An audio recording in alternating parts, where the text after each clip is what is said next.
മന്ത്രി കെ രാജൻ ഇപ്പോൾ 24-നോടൊപ്പം ചേരുന്നുണ്ട്. മിനിസ്റ്റർ വന്യമൃഗശല്യം രൂക്ഷമായിരിക്കുകയാണ് ഇന്നിപ്പോൾ മന്ത്രിതല സംഘം വയനാട്ടിലേക്ക് എത്തുന്നത്. എങ്ങനെയുള്ള ഒരു പ്രശ്നപരിഹാരമാണ് നിലവിൽ സർക്കാരിന് മുന്നിലുള്ളത്? നേരത്തെ തദ്ദേശ ഭരണ സ്ഥാപനങ്ങളുടെ മേധാവികളുമായിട്ടും ജനപ്രതിനിധികളുമായിട്ടൊരു കൂടിയാലോചന മുഖ്യമന്ത്രിയുടെ നേതൃത്വത്തിൽ നടന്നിരുന്നു. അക്കാര്യങ്ങൾ നല്ലതുപോലെ താഴത്തേക്ക് ഇംപ്ലിമെൻ്റ് ചെയ്യുക എന്നുള്ളതാണ് ഇന്നത്തെ യാത്രയുടെ പ്രധാനപ്പെട്ട ലക്ഷ്യം. പിന്നെ സ്വാഭാവികമായിട്ടും അവിടെ ഉണ്ടാകുന്ന ആളുകളുടെ പ്രയാസങ്ങളും പ്രശ്നങ്ങളും കാണുകയും അക്കാര്യത്തിൽ വളരെ പോസിറ്റീവായിട്ടില്ല. കാരണം വെച്ചാൽ ഇക്കാര്യത്തിൽ സർക്കാരിന് മറ്റൊരു അഭിപ്രായമല്ല, അവിടെയുള്ള ജനങ്ങൾ അനുഭവിക്കുന്ന പ്രയാസങ്ങളോട് കൂടിച്ചേർന്ന അഭിപ്രായമാണ്.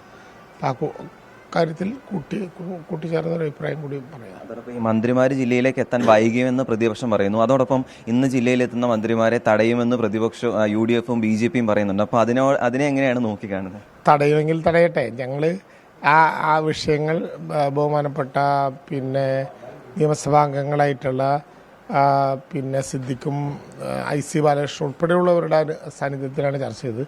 അവരാണ് ഞങ്ങളോട് പറഞ്ഞത് അവിടെ ഒരു മന്ത്രിതല സംഘം വരണമെന്നും നേരത്തെ വനം വകുപ്പ് മന്ത്രി പോകാതിരുന്നത് നന്നായി എന്നും അവർ തന്നെയാണ് പറഞ്ഞത്.